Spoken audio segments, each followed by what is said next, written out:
यह वीडियो सच्ची घटना पर आधारित है, परंतु इसके सभी पात्र काल्पनिक हैं। जनकपुरी गांव में एक गरीब परिवार रहता था, जिसके दो पुत्र थे। जिसके बड़े पुत्र का नाम सुरेश था और छोटे पुत्र का नाम मुकेश था, जिनका पूरा जीवन गरीबी भुखमरी में व्यतीत हो रहा था। छोटा पुत्र मुकेश, जो कि बहुत ही नेक दिल का इंसान था, जो अपने माता पिता की निस्वार्थ भावना से सेवा करता था, साथ के साथ ही वह पूजा पाठ में भी लीन रहता था। उसका मानना था कि कर्म ही सबसे बड़ी पूजा है और वह अपने कर्म के ऊपर बहुत भरोसा करता था। वह गरीब और बेसहारा लोगों की हमेशा सहायता करता था और वहीं पर उसका बड़ा भाई छोटे भाई के बिल्कुल ही विपरीत था। ना ही वह अपने परिजन की सेवा करता था, ना ही वो कोई अच्छे कर्म करता था। वह कम समय में बहुत जल्दी पैसा कमा के अमीर बनना चाहता था। वह हमेशा कहता था कि जब बिना मेहनत के कम समय में पैसे कमाए जा सकते हैं, तो कठिन मेहनत करने की क्या आवश्यकता है।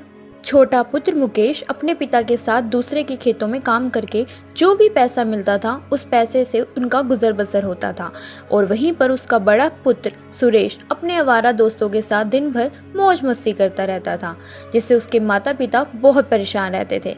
एक दिन सुबह जमींदार मूलचंद उनके घर आता है। अरे अरे मालिक, आप इस गरीब कुटिया में कैसे आ गए? अरे मालिक, अगर कोई काम आपको था तो मुझे बुला लिए होते, मैं आ जाता। आप खामखा क्यों आने का कष्ट किए? आइए आइए, बैठिए मालिक। अरे ठीक है रामू, मैं इधर से जा ही रहा था तो याद आया कि मुझे अपने खेतों में जो काम करवाना है वो तुमसे ही क्यों न करवा लूं। हाँ मालिक, बताइए ना, क्या काम करवाना है आपको? अरे मेरा जो नहर के बगल वाला खेत है ना, उसमें खरपतवार बहुत ज्यादा हो गए हैं, उसकी गुड़ाई करवानी है। मैंने सोचा क्यों न तुमसे ही करवा लूं। रामू, तुम और तुम्हारे दोनों बेटे उस खेत की गुड़ाई दिन भर में आराम से कर सकते हैं। जी मालिक, क्यों नहीं, आप चिंता न करिए, हम और हमारे दोनों बेटे मिलकर सारे खरपतवार को साफ कर देंगे। ठीक है रामू, फिर मैं चलता हूँ। तुम और तुम्हारे दोनों बेटे मिलकर खेत का काम आज ही समाप्त कर दो। इतना कहकर मूलचंद वहां से चला जाता है। अरे बेटा मुकेश, क्या तुम भी चलोगे मूलचंद जी के खेत में? हाँ हाँ, क्यों नहीं पिताजी, मैं तो हमेशा आपके साथ जाता हूँ, आज भी आपके साथ चलूंगा। अच्छा ठीक है, तुम्हारा बड़ा भाई सुरेश कहीं नहीं दिख रहा है। अगर साथ में वो भी चले तो खेत का काम जल्दी से निपट जाएगा। आखिर वो नालायक है कहाँ? अरे बड़े भैया तो अभी सो रहे हैं। अरे वो नालायक अभी तक सो रहा है, रुको मैं खुद जाकर उसे उठाता हूँ। इतना कहकर वह सुरेश के पास चला जाता है और जोर जोर से सुरेश को आवाज देके उठाता है। बेटा सुरेश, अरे ओ बेटा सुरेश। ये नालायक अभी तक सो रहा है, सूरज सर पर उगाया है और ये कुंभकर्ण की औलाद अभी तक उठा ही नहीं। ये शोरगुल सुनकर सुरेश उठ जाता है और गुस्से में उठ के कहता है, अरे क्या आप सुबह सुबह आकर हमारी नींद खराब कर दिए? अरे इतना अच्छा करोड़पति बनने का सपना देख रहे थे और आप आगे बीच में हमारा सपना खराब कर दिए। आखिर सुबह सुबह क्या फतान पड़ी है आपको? अरे तू तो नालायक हमेशा फालतू में करोड़पति बनने का सपना देखता रहता है, कुछ काम भी कर ले। अभी कुछ समय पहले ही मूलचंद जी आके अपने खेत का काम दे के गए हैं, हमें उनके खेत का काम करने जाना है, तू भी जल्दी चल हमारे साथ। अरे हमने 1000 बार आपको कहा है ना, इन छोटे मोटे फालतू कामों के लिए हमारे पास समय नहीं है। इन सब कामों में हमें कितने रुपए मिल जाएंगे?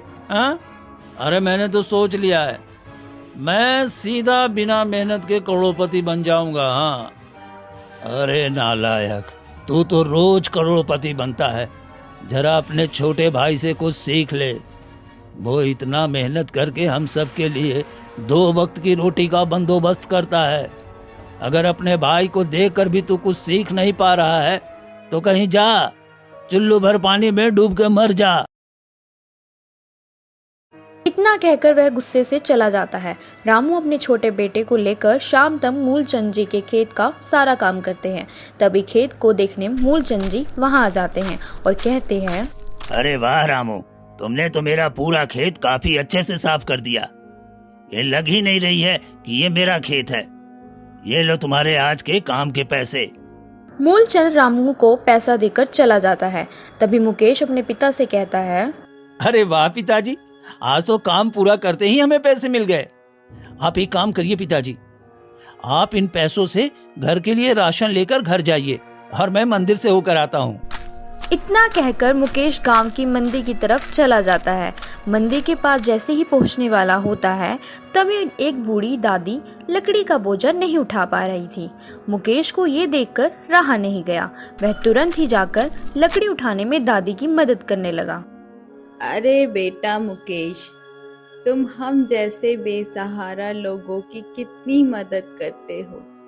देखना, भगवान एक दिन तुम्हारी भी मदद करेगा।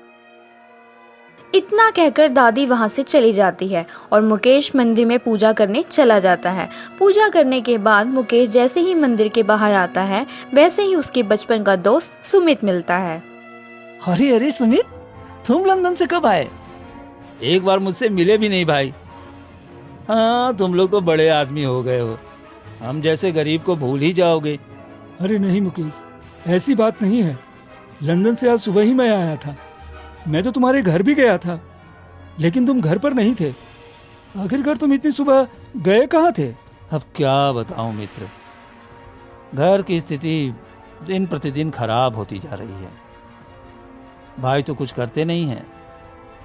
हम और पिताजी पैसे कमाने के लिए खेत में काम करने गए थे, क्योंकि घर का राशन भी खत्म हो गया था। उसी का बंदोबस्त कर रहे थे भाई। अरे रे, ये सुनकर मुझे बहुत दुख हुआ मित्र। जब घर की स्थिति इतनी खराब है तो तुम एक काम क्यों नहीं करते? तुम इस बार मेरे साथ लंदन क्यों नहीं चलते? अरे यार, वहाँ बहुत पैसे मिलते हैं जिससे तुम और तुम्हारा परिवार सुखमय जीवन व्यतीत करेंगे।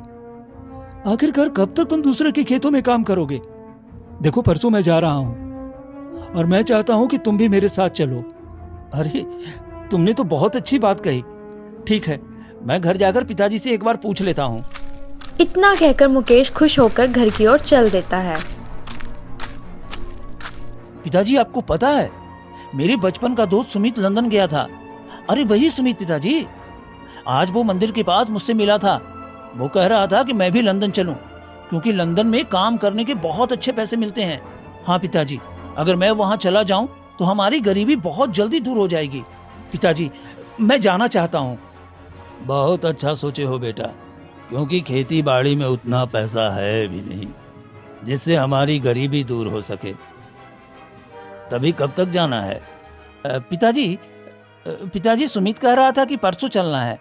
ठीक है बेटा, मैं अभी जाकर मूलचंद जी से कुछ पैसे उधार ले लेता हूँ, जो कि तुम्हारे काम आएंगे। ये सारी बातें सुरेश बहुत ध्यान से सुन रहा था और अपने मन में सोच रहा था, अगर मैं किसी तरह इसके साथ लंदन चला जाऊं तो मैं बहुत जल्दी करोड़पति बन जाऊंगा और इस बुढ़े की खरी खोटी भी नहीं सुनने को मिलेगी। पिताजी, अब मैंने भी ठान लिया है कि मैं भी लंदन जाकर एक काबिल बेटा बनकर दिखाऊंगा। मुझे बस आपका आशीर्वाद चाहिए। मैं भी जाना चाहता हूँ मुकेश के साथ।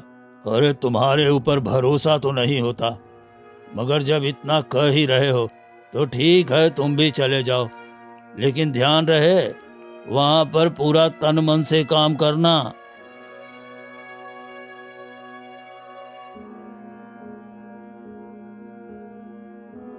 ठीक है माँ पिताजी, अब हम जा रहे हैं, क्योंकि यहाँ से अहमदाबाद एयरपोर्ट बहुत दूर है।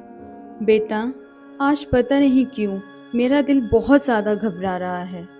तुम दोनों एक साथ लंदन पहली बार जा रहे हो, कहीं कुछ अनहोनी ना हो जाए। अरे नहीं माँ, कैसी बातें कर रही हो? अरे आप लोग चिंता न करिए, हम लोग आराम से चले जाएंगे। बेटा, तुम्हारे ऊपर मुझे पूरा भरोसा है, लेकिन सुरेश, तू वहां जाकर आवारागर्दी मत करना और मेहनत से काम करना। बेटा मुकेश, ये लो, मैं तुम्हारे लिए श्रीमद् भगवत गीता लेकर आई हूँ। जब भी तुम्हारा लंदन में मन ना लगे तो ये भगवत गीता पढ़ लेना। ये तुम्हारी बहुत सहायता करेगा। वो लोग घर से एयरपोर्ट की तरफ चले जाते हैं। एयरपोर्ट के अंदर वो लोग एंट्री कर जाते हैं। सुरेश तो एयरपोर्ट का चकाचौंध देखकर हैरान रह जाता है और मन ही मन में सोचता है, अरे देखना, एक दिन ये पूरा एयरपोर्ट मेरा होगा और मुकेश का बच्चा जो माँ बाप का बहुत लाडला बेटा बनता है ना, इन सबको एक फूटी कौड़ी भी नहीं दूंगा। यह सोचते सोचते वह सब जहाज पर चढ़ने के लिए पहुंच जाते हैं और जहाज में बैठ जाते हैं। जहाज में बैठते ही कुछ अनाउंस होता है। आप सभी का एयर इंडिया फ्लाइट में स्वागत है। आप सभी सीट की पेटी बांध लीजिए। यह फ्लाइट कुछ ही समय में टेक ऑफ होने वाली है। धन्यवाद। दोनों पायलट एक दूसरे से बात करते हैं। उसके बाद कुछ ही देर में टेक ऑफ करती है। जैसे ही टेक ऑफ करती हैं, वैसे ही एक पायलट दूसरे पायलट से घबराते हुए बोला, अरे ये क्या हो रहा है? ये तो बायां इंजन अचानक बंद क्यों हो गया? अरे ये देखो, दाहिने इंजन में भी कुछ गड़बड़ी हो रही है। अरे ये भी बंद क्यों हो गया? आखिर हो क्या रहा है? अब हम क्या करें? वो दोनों पायलट अचानक चिल्लाने लगते हैं, जिसकी वजह से पूरा प्लेन हिलने लगता है और घबराते हुए मुकेश अपने मित्र सुमित से पूछता है, अरे मित्र, ये क्या हो रहा है? ये प्लेन इतना हिल क्यों रहा है? और ये कैसी आवाज सुनाई दे रही है? अरे पता नहीं, ये सब क्या हो रहा है? मेरे साथ तो पहली बार हो रहा है। मुझे लगता है इस प्लेन में कुछ बड़ी गड़बड़ी हो गई है। हे भगवान, हमारी सहायता करिए, हमें इस संकट से बाहर निकालिए। सुरेश घबराते हुए कुछ कह पाता उससे पहले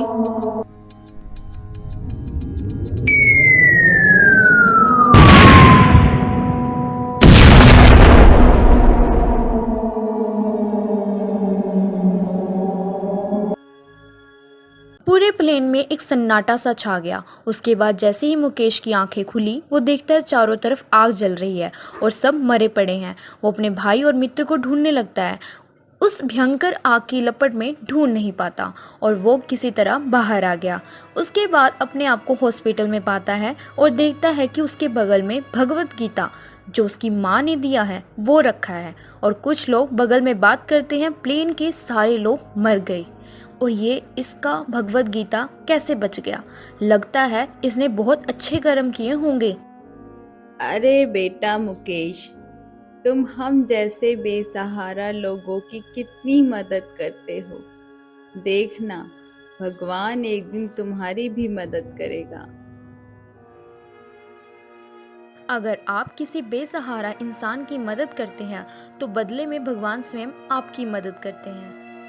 इस कहानी के पात्र भले ही काल्पनिक हों, लेकिन यह हादसा सच्ची घटना पर आधारित है। डेट 12 जून 2025। एयर इंडिया फ्लाइट AI 171, 230 यात्री, 12 क्रू मेंबर।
इस भयानक घटना में जितने भी मासूम यात्री और क्रू मेंबर शामिल थे जिन्होंने इस हादसे में अपनी जान गंवाई, उनकी आत्मा को भगवान शांति प्रदान करे। हमारी टीम इन मासूम यात्री क्रू मेंबर को भावपूर्ण श्रद्धांजलि प्रदान करती है। इस घटना से हमारी टीम को बहुत ही ज़्यादा खेद है।